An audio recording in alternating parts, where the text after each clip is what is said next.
Alors, nous sommes aujourd'hui donc le vendredi, on est le 22 Sivan, et nous sommes arrivés d'Aftet de Ta'anit. Alors, on est arrivé au milieu de page, Ve'amar Rabbi Yochanan, il y a une petite parenthèse donc, il faut corriger Ve'amar Rabbi Yochanan, il a dit Rabbi Yochanan, Matar bishvil yahid, Panasa bishvil Rabbi. Rabbi Yochanan explique, il dit comme ça, Matar bishvil yahid, c'est-à-dire que si Hachem il voit qu'un homme a besoin de pluie, Hachem il peut lui amener la pluie. C'est-à-dire s'il a semé un peu plus tard ou un peu pas comme tout le monde, ou bien il est dans un endroit où il y a que des goyim, que lui seul juif là-bas, Hachem il peut amener la pluie rien que pour lui.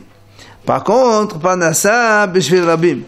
Mais quand Hachem il amène la Parnassa, l'abondance dans l'olam, il apporte pas pour une seule personne, il apporte pour une collectivité. Et Rabbi Yochanan nous amène ici bien sûr donc les psukim pour étayer cela. Matat b'shvil yahid, où on a vu d'Irtiv Yiftach Adonai lechat osadoha tov latet metat atsecha, que Hachem t'ouvre donc ce bon trésor de donner la pluie dans ta terre. Et là on parle donc biyahid au singulier, donc on s'adresse à une seule personne. Et Parnassa b'shvil rabim, d'Irtiv Hinani mamter lachem lechem. Et quand Hachem a dit à Moshe qu'il va amener la manne, il a dit mamter lachem lechem, lachem au pluriel, l'ham du pain. Donc la parnassa, c'est que pour la collectivité.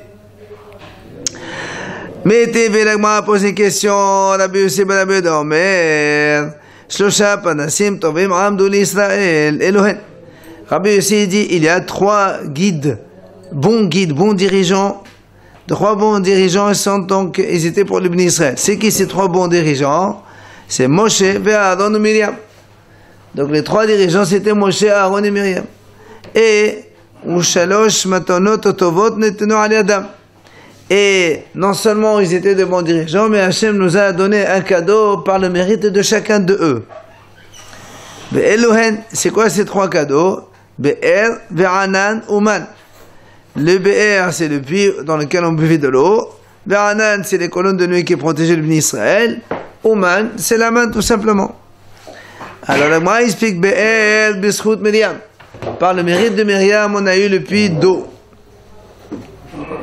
C'était le puits donc qui marchait, qui donc faisait la traversée du désert avec le Bnei Israël. Et le Bnei Israël puisait de l'eau là-bas pour boire.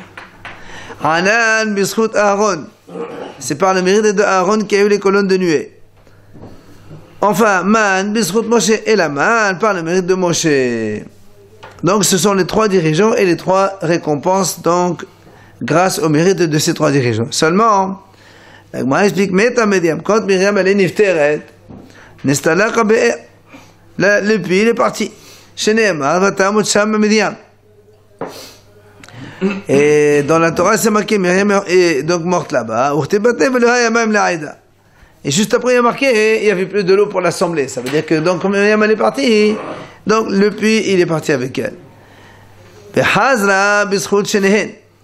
Après, le puits elle est revenu par le mérite de Aaron et de Moshe, les deux qui restaient.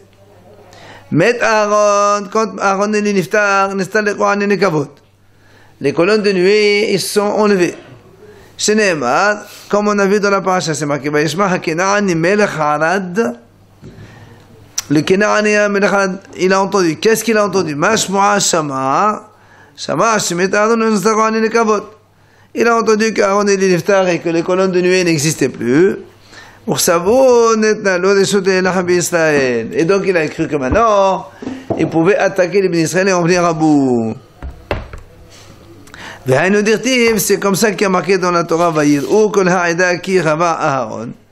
si on traduit simplement, on dit ils ont vu l'assemblée que Aaron et les Niftar. Amar Rabbi Abahu, il a dit à Rabbi Abahu, il ne faut pas traduire ça où ils ont vu. Il faut lire où ils ont eu peur. Ils ont eu peur d'assemblée. Qui Rabba Aaron, le mot qui ici, il a le sens de parce que.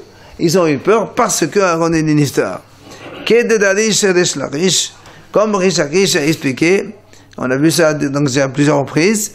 Rish Lakish qui Meshamesh be'arba leshonot et dilma ella deha. Le mot qui, il peut être interprété, donc il a 4 sens différents. Qui, ça peut être si, ça peut être dilma, peut-être, ça peut être ella seulement, ça peut être Deha parce que. Et ici chez nous donc, c'est parce que. Quoi qu'il en soit, quand Aaron il est niftar, le Kénanéen, il est venu attaquer les bénis Israël parce que les colonnes de nuée se sont enlevées. Seulement la Gemara dit à la fin donc les colonnes de nuée aussi sont revenues par le mérite de Moshe Rabbeinu.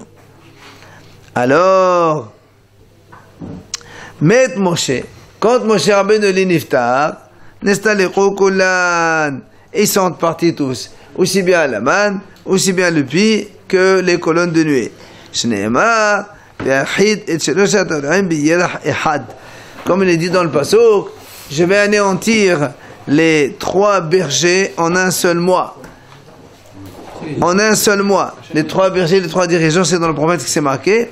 Alors le Gemara dit, comment il dit que les 3 dirigeants ils vont mourir en un seul mois? Nous on sait très bien, comme la Gemara le dit de suite,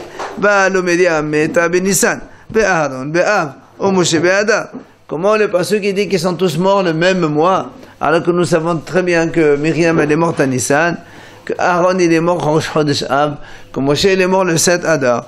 Donc c'est largement décalé dans le temps. Myriam elle est considérée comme dirigeante. Oui. Elle a Melamed. Elle a pourquoi donc il y a marqué en un seul mois Melamed.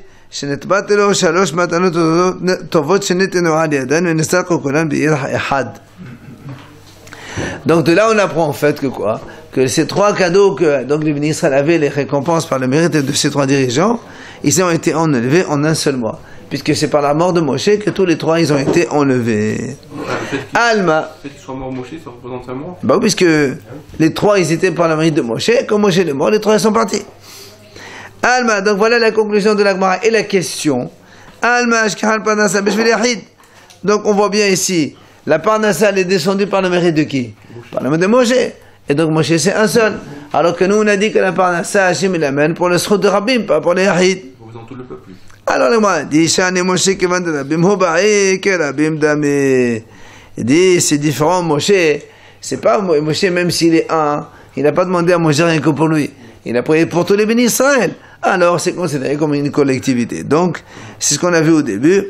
On a dit que Hachem, quand il amène la pluie, il peut l'amener pour une seule personne, mais quand il amène la Parnassa, il l'amène pour toute une collectivité. On continue, nous sommes dans les 3 dernières lignes. Ravuna Bar Manoah, Verav Shmuel Baridi, Verav Haya Miwestania, Havushke Hakameh de Rav. Donc ces 3 rabbanim là, Ravuna, Rav Shmuel et Rav Haya, ils étudiaient chez Rav, chez Hakameh de Rava, pardon. Ils étaient devant Rava, c'était les élèves de Rava, ils étudiaient avec lui. Tout allait bien. Seulement, Kinach Nafshe de Rava, quand Rava il est niftar, Atone Hakameh de Papa. Ils ont été voir un autre maître. Ils ont été chez Rav Papa. Quand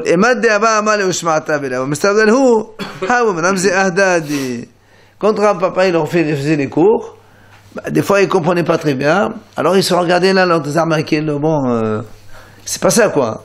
Avec Rava c'était beaucoup mieux. Halash da'ate. Évidemment, Rav Papa il a remarqué ça, et il s'est vexé.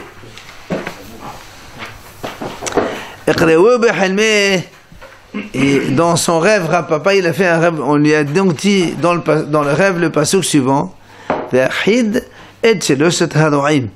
je vais anéantir les 3 bergers. Qui est l'eau, Hassé Shalom, dans le ciel on lui a dit on va les punir tous les 3. Les mahar le lendemain matin, donc au lendemain de ce rêve là, quand ils allaient le quitter après le cours, il leur a dit allez Béchalom. Vous vous rappelez, on a dit dans la Gemara de Brachot là-bas, il y a marqué quand on va quitter quelqu'un, il ne faut pas dire Béchalom, il faut dire Lech Leshalom.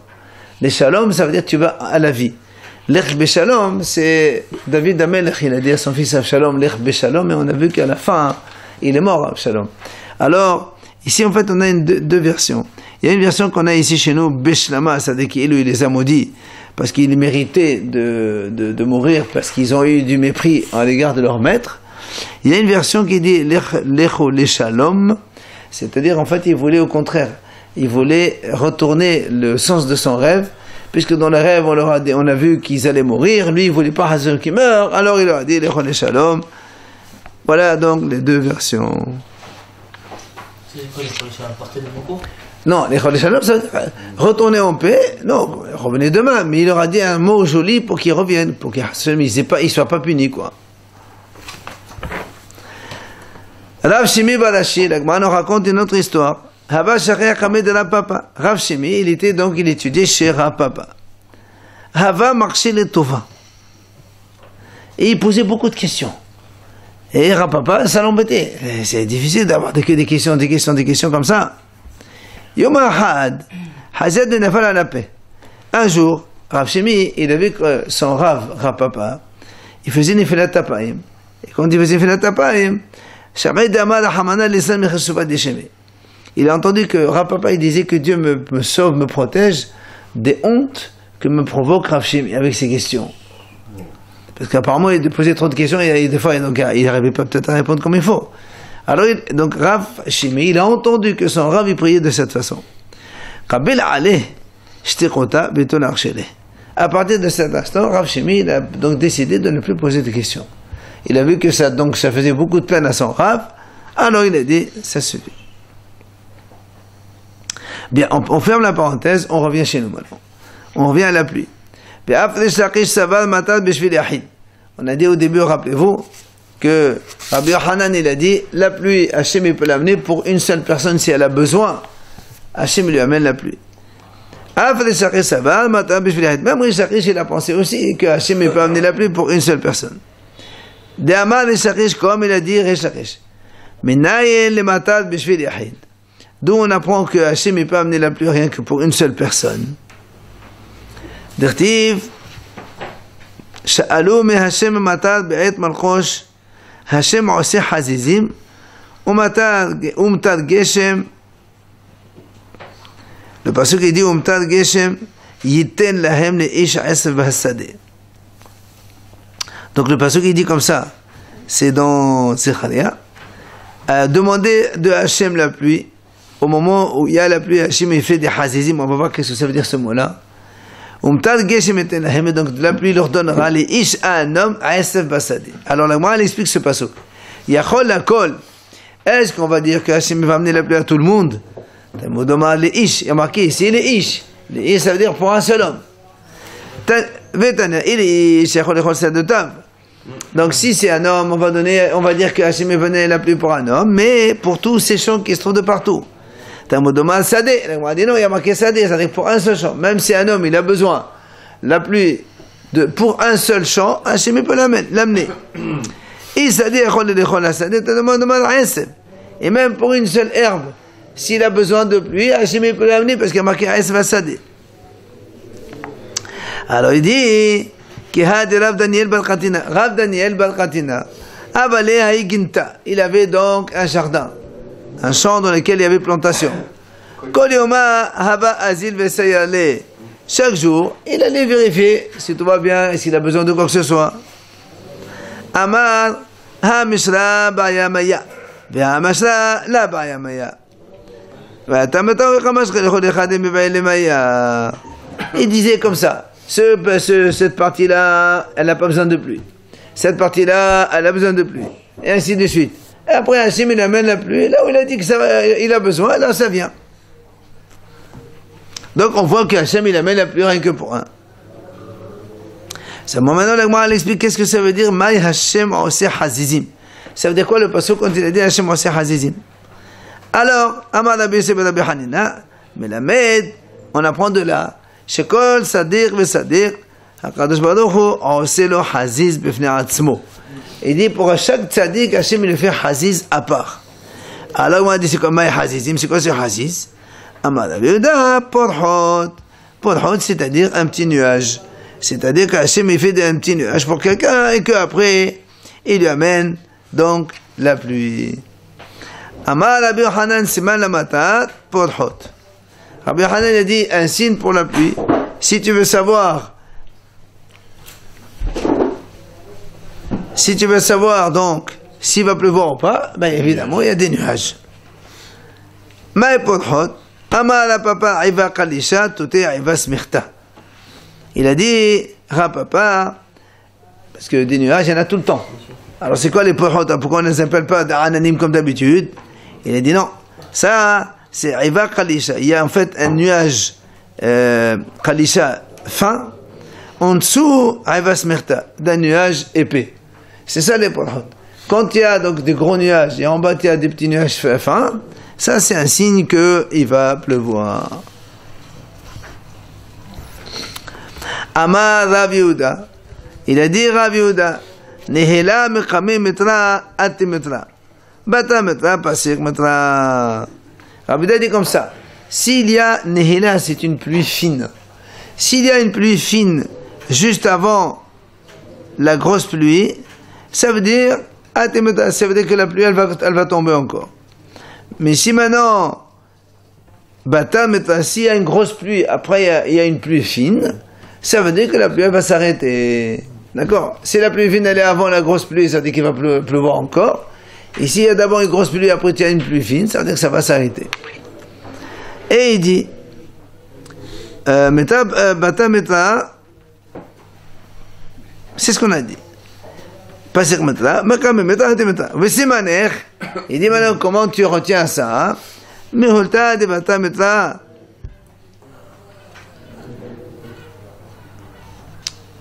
Non, c'est comme ça qu'il faut lire. Metra, makam metra, hati metra, vesimaner, mehulta.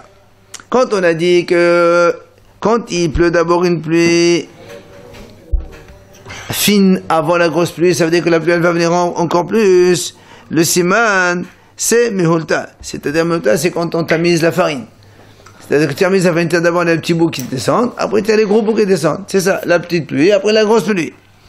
Maintenant, quand maintenant tu as une grosse pluie, et après tu as une petite pluie, ça veut dire que ça va s'arrêter. Et le siman, il dit, c'est comme les excréments de la chèvre. La chèvre a fait d'abord des gros bouts, après des petits bouts, après elle s'arrête, c'est comme ça. C'est une belle image. La Gemara raconte Ola Iqla le Babel. Ola, il a voyagé à Babel. Haza Pulhot. Il a vu justement les Pulhot, c'est donc des nuages, des fameux nuages qui donc annoncent la pluie. Amalehu, comme lui connaissait ça, Panomane, rangez vos ustensiles parce qu'il va pleuvoir, ça m'a rentré dans la maison. Dehashta Temetra, parce qu'il va pleuvoir maintenant. Les sauf la finalement, il n'a pas plu. Il n'a pas plu. Alors, comment Ola il va s'expliquer? Amad, Ola, il a dit Ola. Il a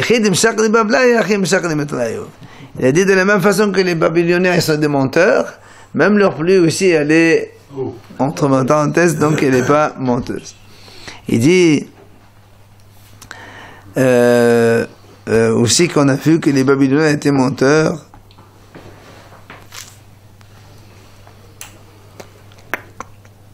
Ah oui, on a vu hier, je crois, on a dit que et la pluie, elle ne s'arrête que pour ceux qui promettent de donner un tzedaka en public, ils ne donnent pas.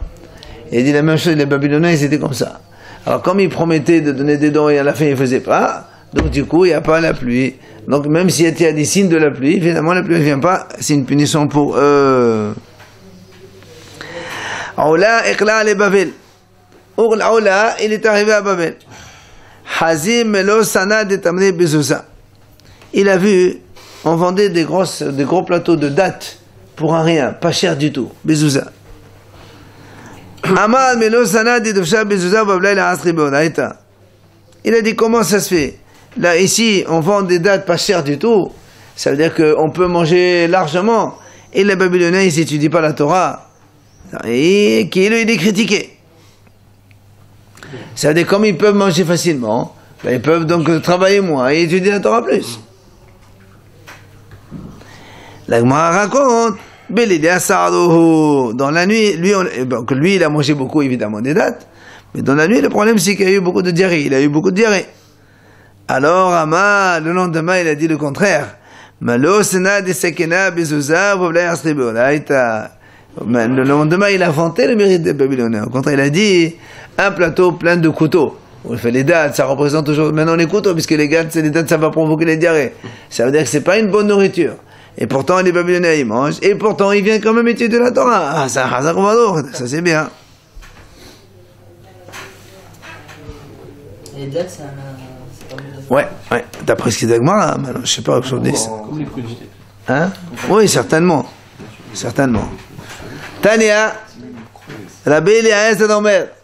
Rabbi Eliezer dit, Kol ha'olam kulo memimeh okeanos hu shote. Il dit Rabbi Eliezer, tout le olam entier, il puise ses eaux de l'océan. Sheneemar, ve'ed ya'alem min ha'adas ve'yashchat kol pnei ha'adama.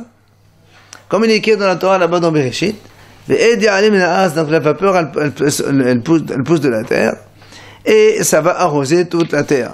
En fait, donc toutes les eaux de pluie, tout ce qu'on a, ça vient en fait d'en bas, quoi. Alors, Amal Rabbi Yoshua, Rabbi Yoshua dit, comment tu peux dire que les eaux, donc nous on boit de l'eau qui vient des océans, mais l'eau de l'océan, elle est salée. Et nous, quand on boit l'eau de pluie, elle est douce, elle n'est pas salée. Alors, Amalo mitmateken be'avin. Il a dit, non, il se radoucissent dans les nuages. Donc il y a l'évaporation de l'eau salée, il y a un adoucissement donc il se fait de nuages, après ça coule et ça tombe la pluie, et elle est donc de l'eau douce. Rabbi Yoshua Omer, ça c'est Rabbi Eliezer qui a dit ça, que donc l'eau, nous on boit de l'eau elle vient d'en bas de l'océan. Rabbi Yoshua lui il n'est pas d'accord. Rabbi Yoshua Omer kol ha'olam kulo mimmayim ha'elyonim hu shote. Rabbi Yoshua dit non, toute l'eau qu'on a nous aujourd'hui, ça vient mimmayim ha'elyonim, des eaux d'en haut. Comme il dit le pasuk, l'imtal hashamayim tishtim mayim. Tout simplement, il y a marqué l'imtal hashamayim, par la pluie du ciel, tu boiras de l'eau. Donc en fait, l'eau, il vient de là-haut, tout simplement. Ah, l'Agmara dit, alors comment tu vas expliquer ce qu'on a vu le pasuk de tout à l'heure, que la vapeur elle monte de la terre, et après il y a marqué ça va arroser la terre. Alors, comment tu expliques ce pasuk? Mais la Med, il te dit, voilà, on apprend de là, chez Ananim Medgaberim, Be'olim la Raqiya, Ufothin Pehen Kenodom Qablin Mimata, Shene'mad Yizqu Mata Le Edo. Il dit, en fait, on apprend de là, que, puisque lui, il a dit que les eaux viennent du ciel. Et nous, on a un passage qui dit que les eaux viennent de la terre. Alors, il te dit comme ça. C'est vrai. Les Ananim, les nuages, ils prennent le dessus. Ils montent dans le ciel. Après, ils ouvrent leur bouche comme une outre, et après, ils reçoivent les eaux de pluie, et après, ils vont faire descendre la pluie.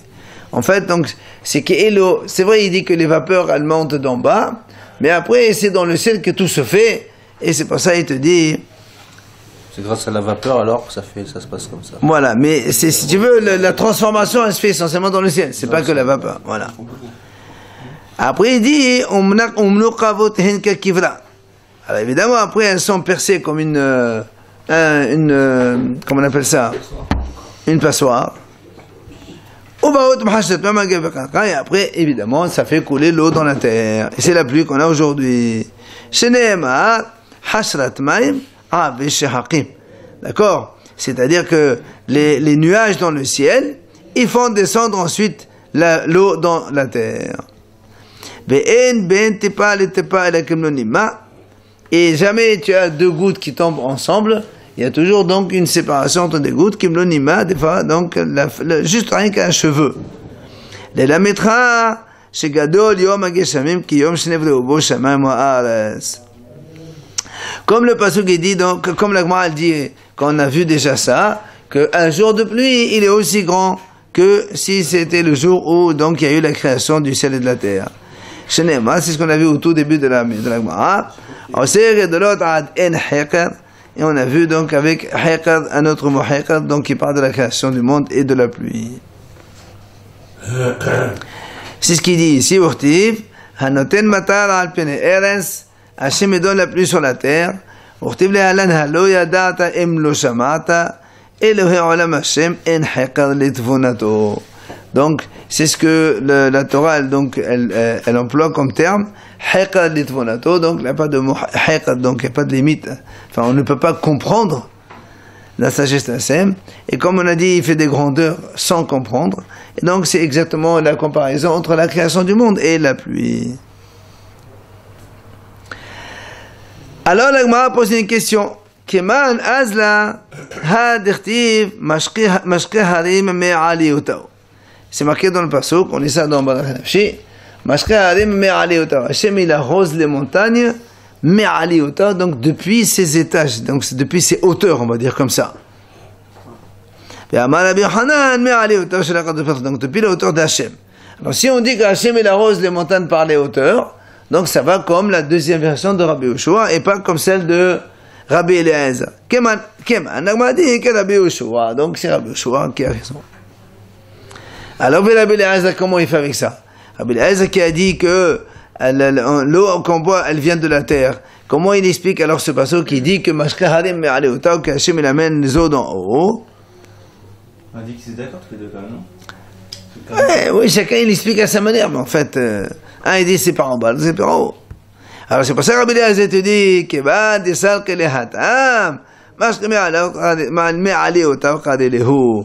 Il te dit, étant donné que lui, Rabbi Eliezer aussi, il est d'accord que d'abord il y a les vapeurs qui montent de la terre, elles montent dans le ciel, et après elles comme la pluie. Alors il te dit, mais c'est pas faux ce que j'ai dit moi aussi. Quand tu me dis qu'Hachem il arrose les montagnes par en haut, c'est la vérité. Mais à l'origine, ça commence par en bas. C'est ce que dit Rabbi Eliezer. Sur la finalité, mais pas sur le processus. Voilà, sur le départ, non. Et d'ailleurs, il se justifie Rabbi Eliezer des Elotemachir.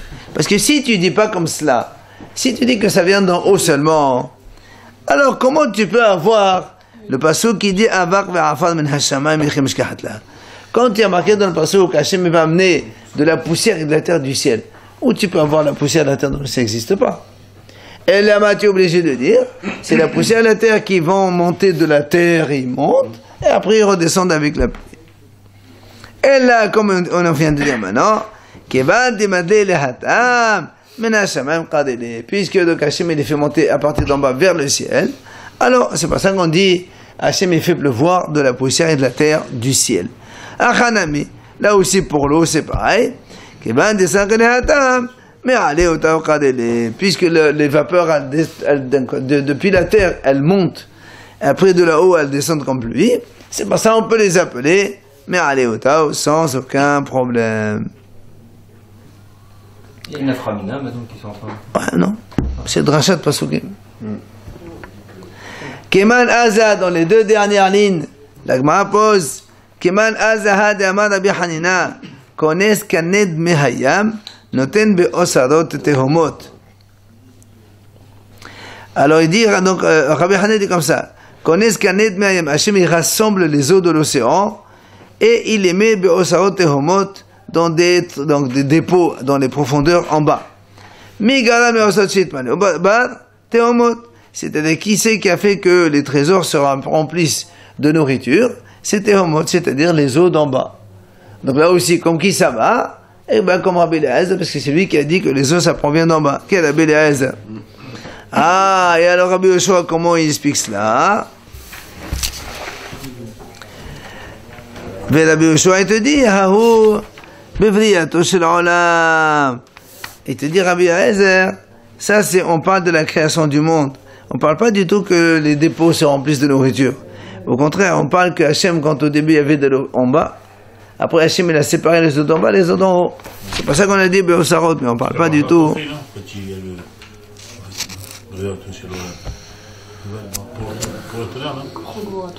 Ah, ça c'est Gvurat, on parle Briatos, la création du monde. Tanu Rabbanan Chachamim nous enseigne. Eretz Israël nivret tehila b'chol ha'olam kulo nivra levasof. Il dit que Hachem, quand il a créé le monde, il a d'abord créé la terre d'Israël en premier, et après a créé le reste du monde. Shene'emar ad lo asa eretz v'chotzot. Avant que Hachem ne fasse la terre et l'extérieur. Donc d'abord Israël en premier, et après les autres pays. Ça c'est première chose. Deuxième, Eretz Israël, mashche otah hakadosh baruch hu be'atzmo, v'la'olam kulo ali de shaliach. Il dit Hachem, quand il amène la pluie dans la terre d'Israël, c'est lui qui l'amène en personne. Et quand Hachem il fait pleuvoir de l'eau dans le reste du monde, et il le fait par un shaliach. Shene'emar, comme il dit le pasuk, Hanoten matar al pene eres, besholeach ma'im al pene chusot. Alors comment ça se fait qu'il ne pleut pas beaucoup en Israël alors? Ça dépend des mérites. C'est tout dépend du mérite, justement. Il a créé Jérusalem en premier, il dit pas. Il n'y a pas marqué Israël, il n'y a pas marqué Jérusalem. Non, je te donne, moi. Je sais pas, moi je vois ce qu'il y a marqué. Alors donc, le passage qui dit Anoten matar al pene eres, Hachem il amène la pluie sur la terre. Donc en parlant du Had, c'est la terre d'Israël. Mais sur les Armaïm al pene, donc sur les autres terres. Ok? Après, la Gemara enseigne encore une autre différence. ארץ ישראל שותה מגשמים וכל העולם כולו מתמצית שנאמר הנותן מטר פן ארץ וחומר. C'est-à-dire, il dit que la terre d'Israël, il lui donne la pluie. Tout le reste du monde, ils prennent metamsit, ce qui reste. Voilà, les résidus, ce qui reste, ils mettent dans les autres pays. Encore une autre différence. ארץ ישראל שותה תחילה וכל העולם כולו לבסוף. Là encore, il dit la terre d'Israël, donc il lui donne d'abord à elle en premier, et tout le reste du monde, c'est à la fin. Machal, il dit comme ça, c'est comme quelqu'un qui fabrique donc du fromage, et ben il prend donc le manger d'abord, et il laisse les déchets pour la suite. Là aussi c'est pareil. Hachem il donne l'essentiel à la terre d'Israël et après le reste, il le donne aux autres pays. Alors, à Marmor, on a dit tout à l'heure quand on a posé la question que le Rav il a dit, ça c'était quand il a dit, le Rabbi Eliezer il a dit que ça vient d'en bas. Non. Oui, c'est Rabbi Eliezer, il a dit tout le monde il boit de l'eau des océans. Et quand Rabbi Yoshua il a dit comment? Mais l'eau de l'océan, l'eau de la mer, elle est salée. Alors il lui a dit oui, mais ils se radoucissent dans les nuages. Alors il lui rappelle, il dit Aman, tu m'as dit tout à l'heure, ils se radoucissent avec dans les nuages. Mais n'allez, où tu apprends cela? L'Agma lui pose, où tu apprends cela? Alors l'Agma répond, Amar Rabbi Yitzhak bar Yosef, Amar Rabbi Yochanan. Il a dit Rabbi Yitzhak bar Yosef au nom de Rabbi Yochanan, Ketiv, Hashchat Maim Avesh Hakim. Urtiv Hashrat Maim Avesh Hakim. Il dit, on a dans un passouk, dans Tehillim, c'est marqué Hashchat Maim Avesh Hakim. Hashchat, c'est-à-dire de Hosher, c'est de l'obscurité. Maim de l'eau. Avesh Hakim, l'épaisseur des cieux. Urtiv Hashrat Maim Avesh Hakim. Hashrat, ça vient de mot, donc ça tombe. Et elle tombe de l'eau à partir des nuages, donc des nuages. Vous avez remarqué ici, les mêmes mots, sauf que dans un il y a un kaf et dans l'autre il y a un resh. Vous avez vu? Hashrat avec un kaf et hashrat avec un resh. C'est ce qui dit shaqul kaf veshade resh. Vekade behachsharat. Il dit tu as qu'à prendre le kaf qu'il y a dans un mot, tu le rajoutes dans l'autre mot et ça devient hashcharat. Et hashcharat ça veut dire Hashcharat, c'est comme si on dit kasher. Il y a le mot kasher dedans. Kasharat, c'est-à-dire que tu as rendu l'eau, elle est potable, justement, pas dans les nuages, ils se radoucissent. Alors, l'Agma a dit, Rabbi Yoshua alors, qu'est-ce qu'il fait Rabbi Yoshua comme dracha dans ce psukim? Lui, Rabbi Yoshua qui a dit que la pluie, elle ne vient pas d'en bas, elle vient d'en haut. Donc, il n'y a pas besoin de radoucir l'eau. Alors il fait quoi avec ces deux psukim? Pourquoi d'un côté il y a marqué hashchat et d'un autre côté il y a marqué hashrat? Alors il te dit comme ça, ça va là qui a dit Rav Dimi Amar. Il pense comme il a enseigné Rav Dimi. Qu'est-ce qu'il a dit?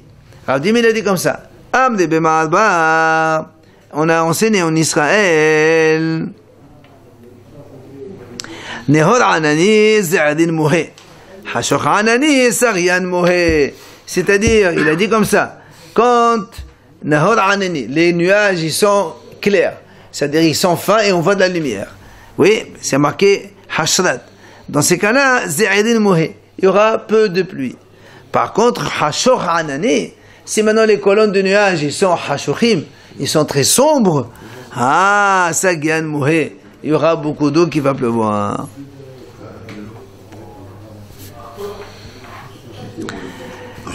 Alors la Gemara continue, Keman Azla, comme qui ça va, Hadetania. La Braïta, elle enseigne, Maïm Ailionim, Be'amaman Hem Telouyim. Les eaux d'en haut, ils sont suspendus par la parole d'Hachem. Quand Hachem il a dit, il y a donc les eaux d'en haut et les eaux d'en bas. Donc les eaux d'en haut, ils sont suspendus par la parole d'Hachem. Ufenotehen Mekshamim. Et c'est quoi le fruit de ces eaux-là? C'est tout simplement l'eau de pluie. Ça veut dire les eaux de pluie, elles viennent de... Donc c'est eau qui tiennent là-haut par la parole d'Hachem. Alors comme qui ça va là aussi? Ben, c'est évident, ça va comme Rabbi Yoshua, Keman que Rabbi Yoshua, puisque c'est lui qui a dit que les eaux de pluie, ça vient de là-haut et non pas d'en bas. Ah, l'Agma a dit, comment il explique ce passouk alors? Il te dit, quand on te dit, pas forcément, on ne parle pas de la pluie, on parle tout simplement, toute la création du monde que le Olam y vit avec. Amar Rabbi Yoshua ben Levi, il a dit Rabbi Yoshua ben Levi, Kol ha'olam kullo metamsit gan eden hu shote. Le monde entier, quand il boit de l'eau, il boit metamsit gan eden, c'est-à-dire donc l'essentiel de tamsit, c'est comme si tu le concentré, un concentré de gan eden. Toutes les eaux que nous on boit, ça vient d'un concentré de gan eden.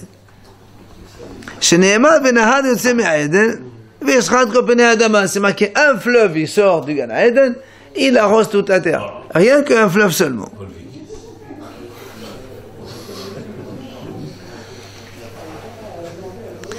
Alors la Gemara dit Tana, metamsit betkor shotet adchav.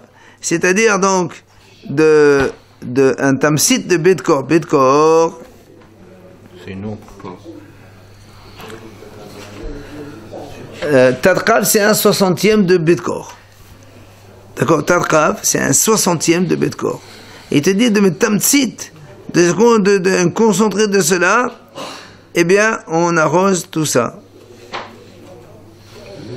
C'est pour ça maintenant, on te dit, on vient nous rapporter un peu.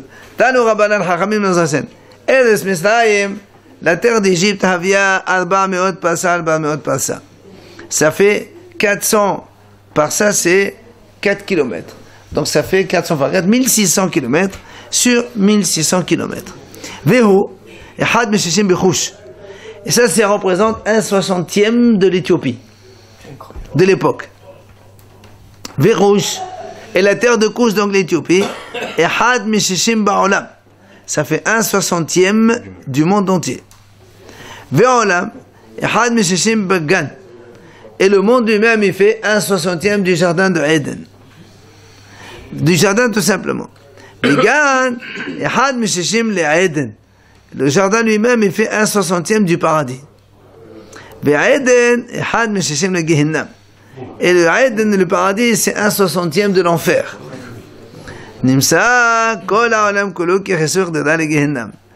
Donc, il se trouve que le Olam entier, c'est une sorte de couvercle pour le Gehenna. Certains disent non, Gehenna est la She'or. Gehenna n'a pas de mesure. Aeden est la She'or. Il y en a qui disent non, c'est le Gan Eden, donc le paradis, qui n'a pas de She'or. Alors, Amar Rabbi Yoshaya, on finit.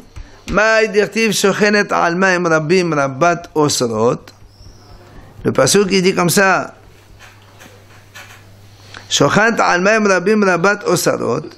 Tu résides sur beaucoup d'eau et Rabat Otsarot, tu as beaucoup de dépôts. Il dit Rabbi Yoshaya, Mi garam levavel sheyu otsaroteh meleot ba. Qui a fait que les dépôts à Babel sont remplis de nourriture? Mais Péné, c'est Shochenet al ma'im rabbim. Parce que tout simplement, elle est Babel, elle est dans une sorte de cuve. Donc toutes les eaux, ils viennent de partout. Donc elle réside dans de l'eau. Évidemment, ça fait pousser plein de nourriture. Et c'est pour ça que les dépôts de Babel sont pleins d'eau. Amarav, Atira Babel de Hasda Belo Metra. Et il a dit, Rav, Babel, elle est riche. C'est quoi? Pourquoi riche? Parce que Hasada, on peut moissonner sans pluie. C'est-à-dire que ça pousse tout seul sans pluie. Comme on a dit, à cause de l'eau de partout, qui vient, puisqu'elle est donc dans une cuve, alors elle est arrosée sans avoir besoin d'eau. Amal Abaye, Naketenan, Tub'ani velo yofshani. C'est-à-dire, il a dit, Rabbi, je préfère, c'est ça. Il a dit, nous, on tient comme enseignement, Tob'ani, c'est-à-dire qu'il y avait le lait, comme on a dit, une chose qui est en profondeur, et donc c'est pour ça que donc il y a plein d'eau de partout. Mais l'eau yofshani, et on ne dit pas que Babel elle est sèche, qu'il n'y a pas d'eau.